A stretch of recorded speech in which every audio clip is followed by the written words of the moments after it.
Говорят, что на Масленицу обязательно... Май шабу бәйрәменә кыймаклар пешергәндә камырны кояш әйләнәсе буенча бутарга кирәк диләр. Бу тормыш уңышлы, бәхетле булачак дигәнне аңлата. Шуңа да мин бүген өйдә әлеге сынамышны истә тотып кыймаклар пешердем. Кешеләрнең, туганнарымның, балаларымның барысы да әйбәт булыр дип ышанам. Без бу йоланы һәр вакыт үтәп киләбез. Испекла блины.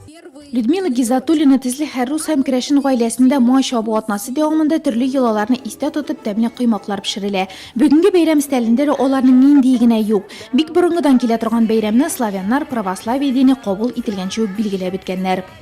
Провожаю зиму, встречаю... Кышны озатабыз, язны каршы алабыз, табигатьтә генә түгел, күңелдә дә яз. Бүген шундый күңелле бәйрәм.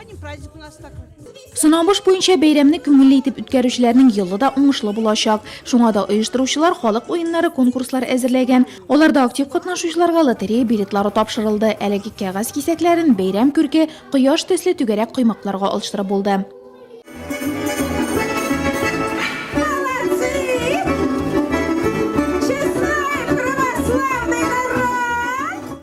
Май чабу бәйрәме карашкысын яндыру бәйрәмнең тәмамлану мизгеле. Бу күренеш яз килү һәм кыш китүне символлаштыра. Карашкы сыйфатында чүпрәк белән саламнан хатын-кыз киемендәге зур кызыклы курчак әзерләнгән. Май чабу бәйрәменең символы булган әнә шул карашкыны изге теләкләрне әйтә яндырып, кышны озату, язны чакыру гадәте бүген дә сакланып килә.